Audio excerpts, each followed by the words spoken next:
All right, folks, we're back. It's the top of the hour. It is, I want to be sure. So it's 6 o'clock on the East Coast. It's 3 o'clock here in California and San Diego. Joining me right now is Jonathan Finkelstein, who is the CEO and co-founder, founder or co-founder? I want you. Yes. Which? I have a team. You have a team. Everything's collaborative. Jonathan is the CEO of Credly. And we're going to talk about badging and credentials in the new economy and the new world order. So just a moment of housekeeping, if I may, Jonathan. I want to remind our audience that you can ask questions. Those of you with video cameras, we're going to do some vetting, but maybe we can bring you in. Those of you who just want to put a text box question for Jonathan, feel free to do that as well. Again, we're recording these and we will be posting the archives as quickly as possible over the next couple of days or a week. I know that there's going to be a lot of interest in this after San Diego. So Jonathan, let you frame the conversation in terms of why do we need badges? You know, why do we have the kind of the supplemental credentialing movement is, I think, perhaps probably a reasonably fair way to do it in terms of beyond diplomas and beyond degrees, in terms of me saying that I've been someplace, I've done someplace, I've done something.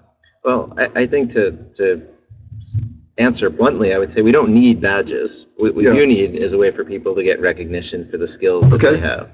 And badges or digital credentials are a much better way of tracking achievement than any system we've had to date. I think you rightly referred to the world of alternative credentials. About 30% of American adults today have a credential other than a degree. And we're seeing a move towards more people willing to put, more organizations willing to put their name and their endorsement behind skills that people acquire in the realms in which they interact with those people. So let's talk a little bit about the history to set the context. I mean, we've had these kind of alternative credentials for a long time.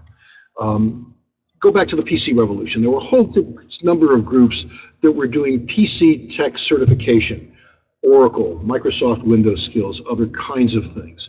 University extension programs. You could take a 3-course sequence in human resource management or script writing or real estate. And that became kind of a badge to say, I went someplace and I got it.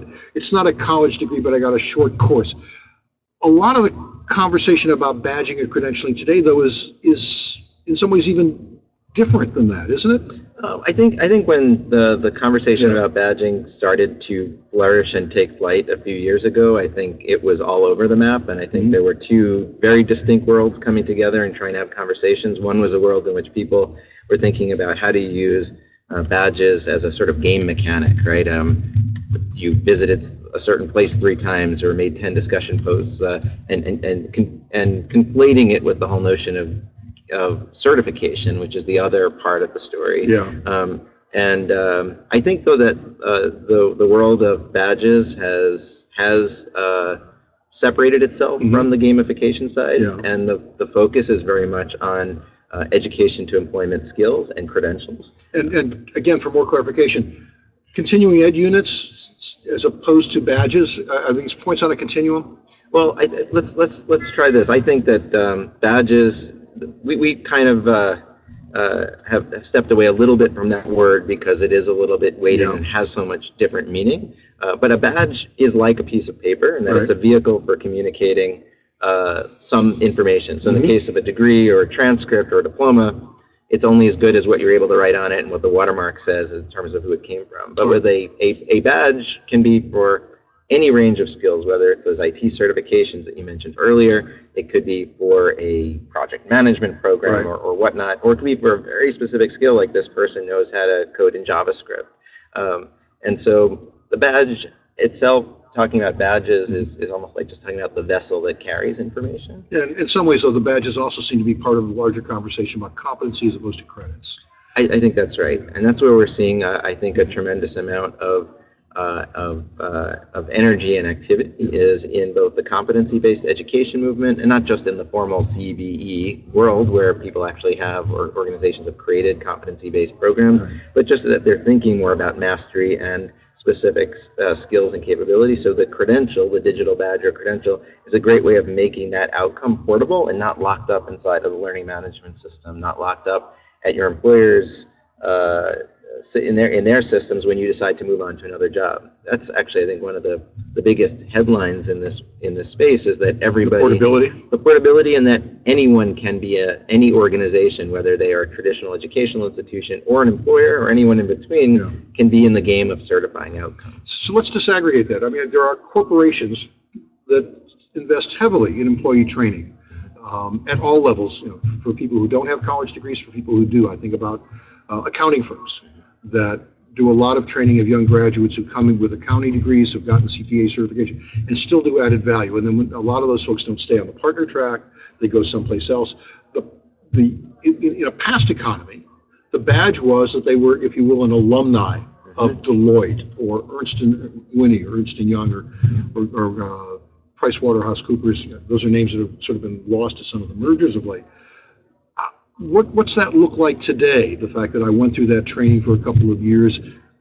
And what are some of the examples of these badges? What are some of the most commons in terms of the areas where people are want badges or getting badges or seeking badges? Yeah, well, I think, first of all, I do think you're right that for some organizations, having been employed at a particular company is like carrying. That was a badge. That is a badge. I worked at Apple in the early days. I worked someplace, and that was, and if I worked there for a long time and was successful, that in itself was a huge badge. Absolutely, and it still remains so for certain sectors. Certainly in IT, when you're hiring developers and engineers. Having worked at Facebook or Google is in some people's minds like an Ivy League education, regardless of what you may or may not have done. Or trial by fire. That's right. I think the kinds of things that we're seeing a lot of activity. We have, I would say, certainly IT. IT has always lent itself especially because the skills in engineering and technology move so quickly that a traditional diploma means nothing a short time, a few months, even after having earned your CS degree. So this is sort of where the MOOCs are stepping in to actually complete. You can get a certificate that you've completed a MOOC in one of those areas, but again, large numbers of people who start MOOCs in those areas and others typically don't complete. Not to say they don't get value out of it. Exactly, and so the credential, in terms of how it's defined by whoever the issuer is like, this is how much you need to do for us to believe you have value that we believe is inherent in this experience, and we're willing to put our name on it if you get to this point or past this threshold. Financial sector, you mentioned a few accounting firms. We're doing a lot of work in the insurance industry right now. Also in finance at large, the American Institute for Certified Public Accountants. Not only are they a community of over 400,000 CPAs around the world, but they also help professional development for people who are in that field leading up to and following the CPA. Healthcare is another arena where we see folks who are certifying individual skills. There's some medical schools that I've seen on Credly who are even giving digital badges and credentials for your suturing skills, your sterile technique. So I think any place where a few factors are at play, one would be the skills are fast changing and a typical or an existing certification program hasn't yet caught up, or you need something to augment the anchor certificate in that space. Or also access is a big part of the story. The idea that, look, we've got incredible student debt in this country, and having a degree is like having a currency system that only has a $10,000 bill. It's like, well, how do you buy a bottle of water or do your laundry when that's all you have in your pocket? So I think the ability for people to have valued credentials that don't cost as much or don't take as long or as big of an investment to earn is a big part of the story. We have an audience question, and I think this builds on some of our conversations thus far, and that is, in the continuum of credentials, certification, badges, where do badges fit in terms of transcripts? They complement, they supplement, do they supplant? How do badges connect with more formal transcripts? Let me, in fact, go a little bit further. Your example about computer skills. So in the past, if I wanted to say I was an Oracle programmer, I would say, oh, look at my transcript. There's the course that I took in CS 236. But there are lots of other ways of showing that. So where's the connection? Where on the continuum? And it looks like that question might have been asked by John Idelson. Hi, John. Good to see you. And John is an expert on many things, one of which is transcripts. I think that transcripts, and also, let's give him his props, e-portfolios. And magic. Right. I'm not sure if everyone knows that. But he may not want you broadcasting that. Uh-oh, too late. Okay. He's a magical person and personality. I think that transcripts are the relationship is that they can be complementary. They can be completely separate. At schools like Illinois State University, honor students at Illinois State use Credly as their co-curricular transcript. So you graduate with an academic transcript which lists your courses and the degree you earn, and you, in real time throughout your undergraduate experience, collect verified achievements that talk to your mindsets, your leadership skills, what you've done in terms of research or study abroad, Right. the kinds of skills that actually often are the things you get asked about in an interview for a job, and the things that an employer is trying to assess. So ISU has decided we need to arm our students with verified achievements that say, hey, we've been with these folks for a few years, and we can actually attest to these character traits, these mindsets, the kinds of things that will do a better job guaranteeing what they're going to do for your company. So in that case, I think they're complementary. They're two different things. At Brandman University, the digital badges are acting as the virtual registrar. You don't need to wait for the transcript at all before you can start to push your verified skill sets based on individual competencies right to your LinkedIn profile or to your current employer from whom you might be seeking a new position, or to a new employer. What about standardization, though? Again, if I think about an Oracle programmer, pretty much there's an industry standard in terms of expectations about what constitutes an Oracle programmer. Leadership is a little more amorphous in terms of what some might characterize as soft skills, but an incredibly critical skill, critical thinking skill, time management, other kinds of stuff. Is it the case that these are highly unique to the context? You mentioned, I believe, Illinois State. So is there a set of standards or criteria for a leadership or project management badge from one place that carries forward, or in fact are these just unique to the issuer? So I would say, I guess, three quick things to that point, to that good question. One is, in some places, there is a use of an instrument that's measuring these kinds of non-cognitive skills. Groups like ATS and ACT and Wonderlic all have assessments that measure non-cognitive skills. But those aren't in use at every place, and they're not necessarily relevant to every context in which those things are being measured, but they certainly can anchor the experience. But right now, none of that stuff is being verified or recorded in any useful way. The closest place it shows up anywhere would be in a letter of recommendation that you get from someone writing for you, or a reference call. But think about it, when you leave, you have your self-reported reflections of what life was like in college or in school. So the fact that the institutions are, and I think are very meaningfully saying, hey, if we're going to, these are the skills we know we need to prepare our students to have. We know supposedly a liberal arts education is graduating people with these skills. If we're really able to teach them, we should be able to assess them. If we can assess them, we should certify them. And so the fact we've done a good job with that over the years, haven't we? Well, we're struggling. We are struggling, but I think it forces and we're seeing this happen in real time on campuses with groups from the instructional side, from the recruiting side, from the career placement services get together and say, we need a better tool to convey the great value of this education, and it's not on the transcript. So as more and more groups are doing that, they're feeding data into a workplace ecosystem where we'll better be able to, I think, align and understand how those outcomes are leading to opportunity. And then I think you'll be able to see a little bit more coalescing around standards that go beyond the universities. I want to get to the issue of the business model for Credly. Sure. But before I do that, I want to cautiously and respectfully ask a somewhat agnostic question. Okay. You and I and lots of the rest of us spend a lot, some time on LinkedIn, and LinkedIn gives you an opportunity to talk about your employment history. LinkedIn gives you an opportunity to talk about your educational experience, and there's a lot of traffic that at least I see on LinkedIn of also folks who are self-declared thought leaders and lots of other things that, by the opportunity and the platform of LinkedIn, they have declared themselves to be in the absence of evidence. Sometimes there may be evidence as they talk about their accomplishments and their achievements as they fill out a profile. But at the top level, I see a name, I see a picture, and thought leader and other stuff. That's the one that jumps to the top. But there are other kinds of positives that are part of that. If I'm skeptical about the badging move, I'm a very traditional employer, and I'm very sort of focused on traditional models of credentials.